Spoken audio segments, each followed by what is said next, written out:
I was on my computer the other day, aggressively refreshing my page to see if my application to be the Times Square Elmo had been received. I would be perfect for the job because I enjoy being trapped in suffocating costumes made in a Vietnamese sweatshop, ripping off German tourists, and getting in fights with off-brand Hello Kitties, which are the only listed requirements for this position. Right as my index finger was beginning to cramp up, I noticed an email from www.tumblr.com. I assumed that after years of my antics, I was finally kicked off the website. My most notable escapade being a 3-month stint during 2012 where I posed as a Joseph Kony supporter, playing devil's advocate just to spice up the discourse. You remember Kony? He was that guy that had that children's summer camp in Uganda. I mean, if this doesn't build character, I don't know what will. Regardless, that was the email that I was prepared to receive, another one of my conquests. But what I read was so much worse. Turns out that my Tumblr page had turned 10 years old. 10 years old. 10 years old. 10 years old. 10 years old. 10 years old. 10 years. A whole decade on that website, and what do I have to show for it? Absolutely nothing, except for my fight or flight response kicking in every time I see a ball pit. If you were on Tumblr in 2012, you'll know what I'm talking about. I have a love-hate relationship with this website, but before we delve into that, what exactly is Tumblr? I'm glad you asked. The website we all know and have an unhealthy relationship with was founded in 2007 by Paul Bunyan with a tapeworm, whose legal name is apparently David Karp. Interestingly enough, he dropped out of high school at age 15 but managed to create Tumblr by age 20, showing that you too can be immensely successful without a high school diploma. Not you specifically, but, you know, someone smarter, better looking. Someone who can make an appointment on the phone without having a panic attack. During the earlier days of this website, there would be posts depicting photos of this man, and I would just assume that someone had drawn a hyper-realistic image of a cryptid. But then I realized it was just Mr. Karp. The attached message on the post would read something along the lines of, "This is our founder. Reblogging is obligatory. How dare you bark orders at me, supernatural fan blog. Go back to writing Wincest fanfic." In 2013, Tumblr was bought by Yahoo for a whopping $1.1 billion, and perhaps one of the worst business investments in history, with the exception of when I tried to buy shares in Theranos after Elizabeth Holmes had been discovered to be a fraud. I support female entrepreneurs, but exclusively the scam artists. The website is such a depreciating asset that within a few months, I'm going to be able to buy it for a handful of dirty pennies and a Kids Bop CD I found in the gutter. Don't ask what I was doing there. It was business related. Then in an act of puritanical madness, the website banned any naughty material as of December 17th of 2018. Tragically, this included my own avatar. An innocent image of Frank Reynolds climbing out of a couch in the nude drenched in oil. How would anyone, let alone a robot, interpret this as a lewd? Danny DeVito's natural form barely even registers as human, more like the equivalent of someone drawing nipples in a crack on a potato or a balloon filled with pudding. Despite this devastating form of censorship, Tumblr did not die.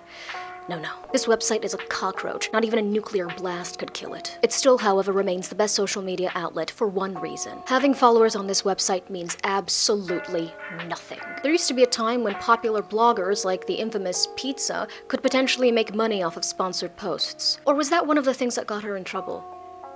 I can't remember. That was, of course, until it was discovered that she had a whole tag dedicated to her saying the N-word. Let me just say that as a black person, the amount of white online personalities who are revealed to have a bizarrely racist past is always going to be amusing to me. I have never seen a group of people online so consistent, like chicken noodle soup for my little black soul. But for the most part, having thousands of followers on Tumblr is the equivalent of being the leader of a cult where everyone is comatose. You don't actually have any real power. Compare this to platforms like Instagram, where having thousands of followers can lead to a fulfilling career where genetically gifted people shill mutilating waist trainers and make posts pretending to care about black people. But on Tumblr, one can be a sad little gremlin in peace. Making a post is the equivalent of shouting your opinions out the window or screaming into an auditorium filled with only 3 people. There are no stakes. No one cares. And isn't that a beautiful thing? Wait, wasn't Tumblr filled with SJWs battling to see who could be a more devoted servant to the woke gods and super Hulak fans so cringy they'd make you contemplate eugenics?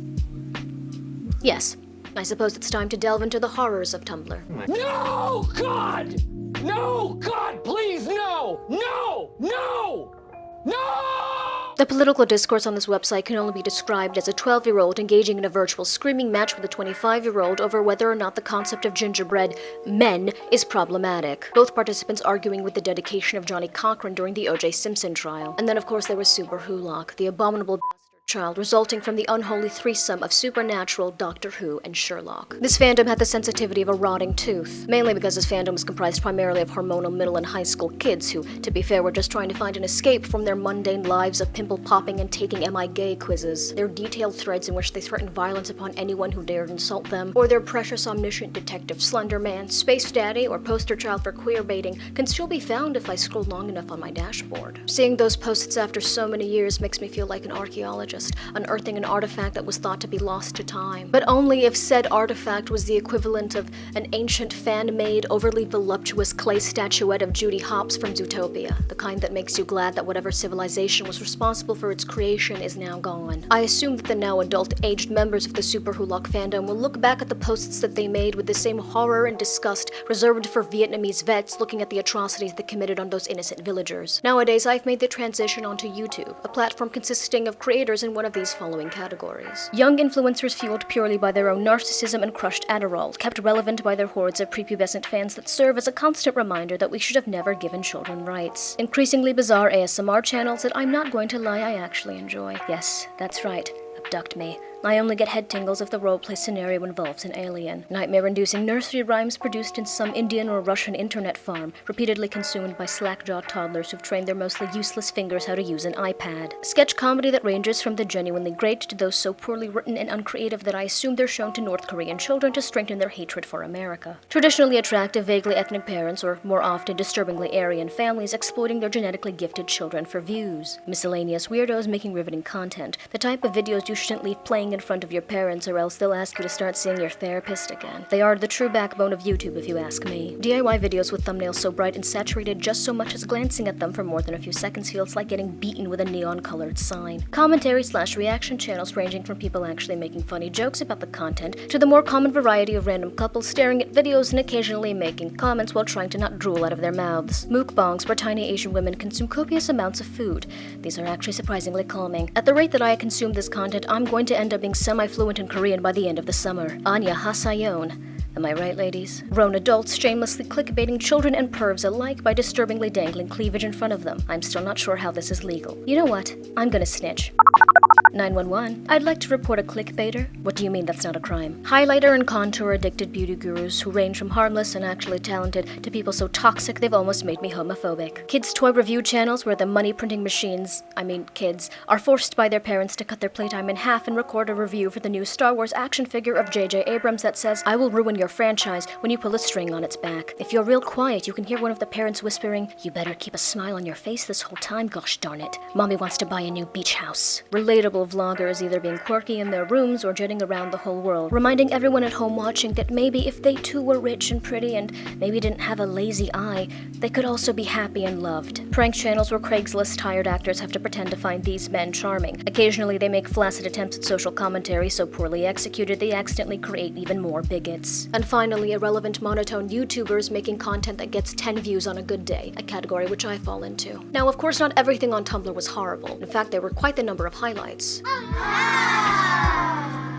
Someone editing John Green's innocent post about his upcoming book focusing on white couple number 12, except this time instead of cancer they have something spicier like dysentery or AIDS, and turning it into what I consider to be the most beautiful soliloquy ever to be published virtually. Please pause to read the entire thing. Come on. And I thought Hamlet's was good. DashCon 2012, the failed attempt to create a Tumblr version of Comic-Con, the most infamous moment of course being when someone peed in the ball pit. Who this hero is, we will never know. Godspeed my king or queen. Dylan Sprouse creating a blog, but then it turning out to be a part of an experiment for a sociology course, after which he was legitimately framed as Brutus with a lesbian haircut. I wonder what he's up to now. Oh wait, that's right. In case you haven't noticed, I'm weird. I'm a weirdo. I don't fit in, and I don't want to fit in. Have you ever seen me without this stupid hat on? It's weird. The end of President Carpe Volvum's reign via the election of Joe Biden, occurring the same night as Destiel being canon. If you're unaware of what Destiel is, first of all, congratulations. It is the fandom name for the shipped couple of Dean and Castile, because it is literally impossible to escape this show. There was something about Dean's car that apparently made it into heaven, but Castile did not. I can't be entirely sure of the details because I had to decipher this information through a series of cryptic memes like they were hieroglyphics. I think that's pretty much the extent of the positive list. Why are you even on the site then? What was that? Why are you even still on Tumblr? You don't really seem to enjoy it, and it makes you even more bitter than you normally are. I don't enjoy having to justify any of my decisions because usually they are bad, and I enjoy living in ignorance. But if you must know, I am still active on the website because where else in the social media / blogging landscape will you find a website that has this level of customization and piping hot discourse based on absolute nonsense? Nowhere. If my opinion on this website seems conflicted, like a bad relationship I can't get out of, that's because it is. There is no one who hates Tumblr more than the people who have been on it for a long time. We're like the stubborn residents of a town devastated by plague who still refuse to leave. And you know what? I never will. And I'm at peace with that. Besides, where else am I gonna go? Reddit?